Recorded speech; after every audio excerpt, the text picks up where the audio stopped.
The Conjuring. In a remote village on the edge of the Moroccan desert, there stood a house no one dared enter. It wasn't abandoned, not in a traditional sense. The lights flickered at night, but when the village children began to vanish, suspicion twisted admiration into fear. They claimed Salma had conjured something evil. One night her house burned, and Salma was never seen again. But strange things kept happening, and the house remained. Shadows moved behind cracked windows. Whispers spilled from its crumbling walls.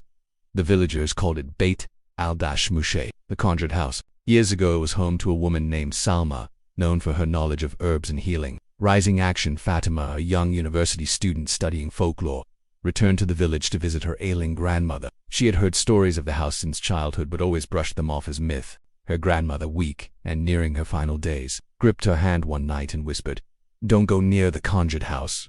Salma is still there." Curiosity, however, proved stronger than caution.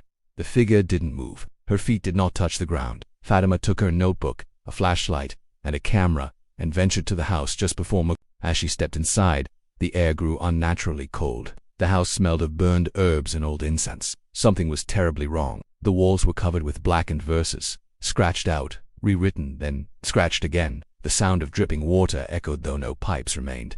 In the center of the main room lay a scorched prayer rug, and beside it, a dusty bowl filled with dried blood and bone fragments. She tried to take photos, but her camera refused to work. Her flashlight flickered, a low humming began.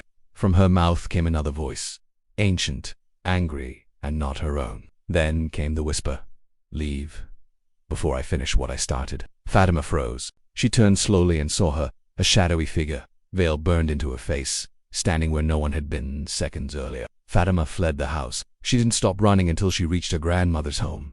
But the nightmare had only begun. But sometimes, during the late hours of the night, she hears that low humming again. He warned her, "Do not return.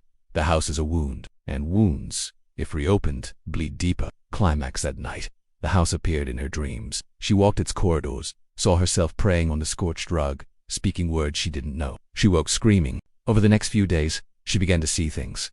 Salma, in reflections. Shadowy hands reaching out from corners, voices calling her name during her prayers. Her grandmother, sensing the darkness clinging to her, brought in an old Ruqya healer. He listened, then simply said, "She's opened the door," and what walked through has followed her home. He began the Ruqya session. As he recited, Fatima convulsed. She asked to see, she asked to know, and now she must finish what Salma began.